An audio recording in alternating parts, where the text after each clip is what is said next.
जो पहलगाम में हमला हुआ था, उस हमले को लेकर एनआईए जांच कर रही है और एनआईए की जांच में कई और खुलासे हो रहे हैं और बताया जा रहा है आज एक बार फिर से एनआईए पहलगाम पहुंचेगी। अब खुलासा ये हो रहा है कि जो ये आतंकी थे, इन्होंने बहुत पहले से इसकी प्लानिंग की थी, रेकी भी की थी और कई दिन पहले से, करीब 15 दिन पहले से उन्होंने पूरे इलाके में जाके रेकी कर ली थी और रेकी करके उन्होंने जगह तय कर ली थी किस जगह पे उनको जाना है। बैसरन घाटी में हमला हुआ था, लेकिन जो रेकी हुई थी वो ना सिर्फ बेताब वैली की हुई थी और उसके अरुण वैली एक है, यानी कि 3 जगहों की रेकी हो गई थी, जिसमें स्थानीय जो आतंकी शामिल थे इस ग्रुप में, उन्होंने रेकी की। ओवरग्राउंड वर्कर के साथ गए, तय हो गया कि बेताब वैली में हम यहाँ पर हमला करेंगे, लेकिन बाद में उन्होंने बैसरन घाटी को चुना गया था और बैसरन घाटी में जाके हमला किया गया था। पहलगाम टेरर हमले के आज 10 दिन पूरे हो चुके हैं। कैसे पहलगाम टेरर हमले को अंजाम दिया गया, ये जानने के लिए हम पहुंच चुके हैं पहलगाम की खूबसूरत वादियों में, जो पर्यटकों की पहली पसंद रहती है। मेरे पीछे आप जो ये खूबसूरत वादी देख रहे हो, ये पहलगाम की खूबसूरत वादी है और आसपास में आप देख सकते हो बर्फ़ से ऊंची ऊंची पहाड़ियां हैं, देवदार के पेड़ों से भरा एक जंगल है और इस हमले को इसलिए यहाँ पे अंजाम दिया गया क्योंकि ये जगह जो है इस मौसम में पर्यटकों से खचाखच भरी रहती है और जानकारी के मुताबिक करीबन 15 अप्रैल को मिलिटेंटों का एक ग्रुप, जिसमें 4 पाकिस्तानी मिलिटेंट मौजूद थे, वो इन जंगलों में एक हफ्ते से घूम रहे थे और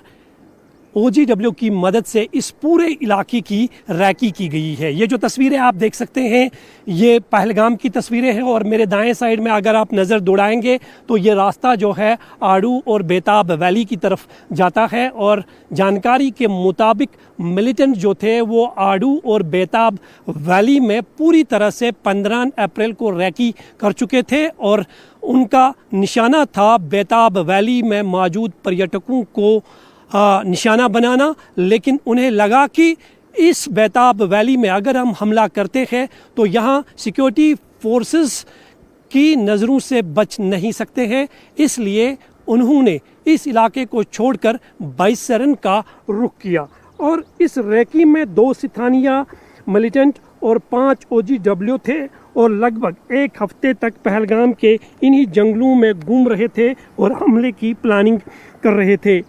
मिलिटेंटों ने पहले बेताब वैली को निशाना बनाने की योजना बनाई थी, लेकिन आखिरी वक्त में इस योजना को बदल दिया गया और बैसरन टूरिस्ट स्पॉट को चुना गया क्योंकि मिलिटेंटों के लिए इस इलाके से हमला करके भागना आसान लगा और अंत तक ये जानकारी स्थानीय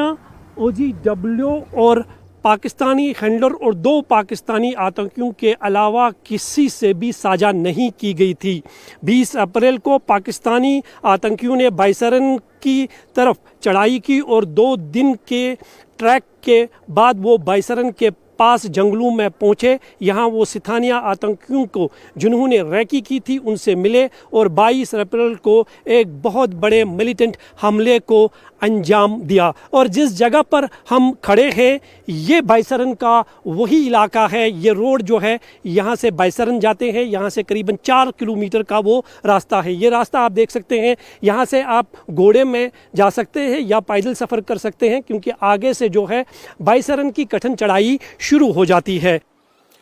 तो मंजूर, आपने तो बताया कि किस तरह से रेकी की गई, किस तरह से जगह को चुना गया, लेकिन इन सब में एक अहम बात निकलकर सामने आई है कि जो आतंकवादी थे वो पहले से वहां पहुंच चुके थे और जो स्थानीय लोकल्स हैं और ओवरग्राउंड वर्कर्स हैं, उन्होंने यहां पर क्या लोकल बन के या फिर आम यहां के मजदूर बन के या फिर जो घोड़े वाले बन के पूरे इलाके की रेकी की थी, किस तरह से वो यहां पर छुपे थे?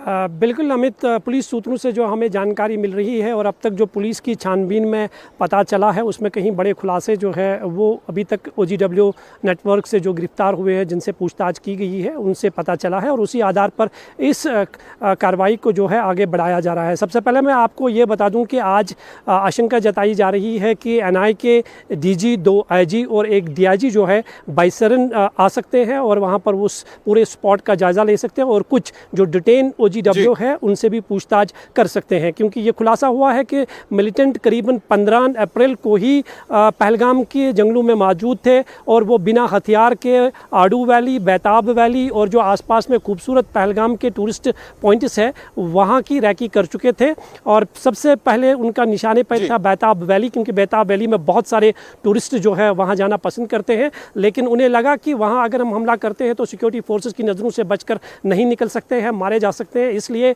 मिलिटेंटों ने इस प्लान को जो है अंतिम वक्त में चेंज किया और बाइसरन OGW की मदद से वो तो जाहिर सी बात है कि उनको जो लोकल सपोर्ट मिला था उस लोकल सपोर्ट के चलते ही इतनी बड़ी आतंकवादी घटना को वो अंजाम दे पाए हैं और उसी की परतें धीरे धीरे अब NIA खोल रही है।